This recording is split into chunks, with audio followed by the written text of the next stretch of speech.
Putang ina, magtrabaho tayong lahat. Ito ang gusto ko. Pati kayo mga pulis, putang ina, papatayin ko kayo, litsi. Huwag ninyo akong... Kasi pagka-mayor ka na, magpa-ano-ano ka lang, palutay-lutay ka lang, wala mangyari sa Pilipinas, maniwala ka. Lalo na yung mga mayors na pumapasok sa droga, yan ang dapat unahin patayin. Mr. Chair. Thank you, Mr. President. So what I'm getting, Mr. President, is that yung imperfection noong ating programa na War on Drugs, nakabase po doon sa ilang mga local government units na wala ho talagang totoong political will para labanan ito dahil binabanggit nyo nga po, marami or may ilan sa mga LGUs ang pananaw ay ma-re-elect lang. Re-election. Hindi talaga durugin. Ayaw magkaroon ng problema sa re-election niya. Yung iba naman, takot. Lalo na sa probinsya. Lalo na yung nagninegosyo ng droga, may mga baril, tapos may tao. Mr. Chair, with the permission of Senator Villanueva, quick interjection. Yes, Senator Ontiveros is recognized. Salamat kay Mr. Chair. Salamat, Senator Villanueva. Just to make of record na sinabi ng dating presidente na yung mga mayor na suspected na involved sa drugs dapat patayin. That is not an acceptable statement ng isang naging presidente tungkol sa mga naging kasama niyang nagtatrabaho sa gobyerno ng mga mayors. For everyone, whether mayor, whether maliit na drug suspect, kahit pa yung mga high-value targets, may due process. And the president of all, dapat ang nag-uphold niyan. So unacceptable po sabihin na ang mga mayor na drug suspect ay dapat patayin. For the record, Mr. Okay, Chair. ma'am. Ganito yan. Mabutit dumating ako dito.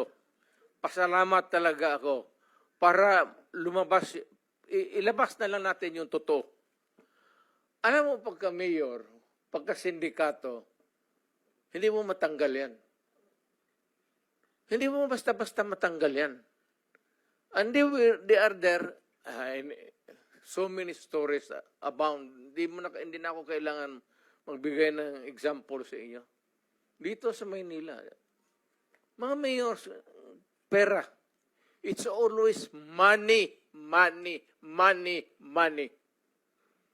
Kaya pagka nandyan, either they are in cahoots with the law enforcers or yung ibang mayor takot.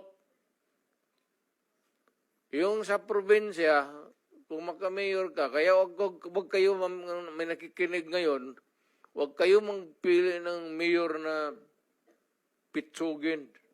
Kasi wala talagang mangyari. Pagka mayroong mga sindikato, ex-policemen, ex-soldiers na may baril, tapos takot kang mamatay, walang mangyari sa siyudad mo. You have to, maraming problema na nakatago, ma'am, na hindi natin nakikita. Nasa undercurrent yan. Hindi natin nakikita yan. Sino po ba yung mga yon? Hindi, all over. Mayors. All over. Hindi ko masabi. Just for the record again, Mr. Chair, and with thanks to Senator Villanueva, unacceptable na sabihin ng isang dating presidente or kung sinabi ninyo noon nung presidente kayo na ang sino mang suspect, maliit man, malaki, mayor, na suspect sa drugs ay dapat patayin kasi may due process po. Salamat kayo, Mr. Chair. Salamat, Senator Villanueva. Yan, Mr. Chair? yan ang, that is my stand. If you do not agree with me, I'm sorry.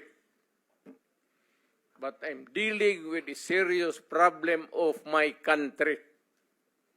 Hindi mo madala sa pakiusap yan. Sabihin mo, putang ina, huminto ka pag hindi, tutudasin kita. Yun ang, lalo ng pulis. Putang ina itong mga pulis. Pagka pumasok yung pulis sa droga, Hindi mo sabi, huy, pulis, huminto ka.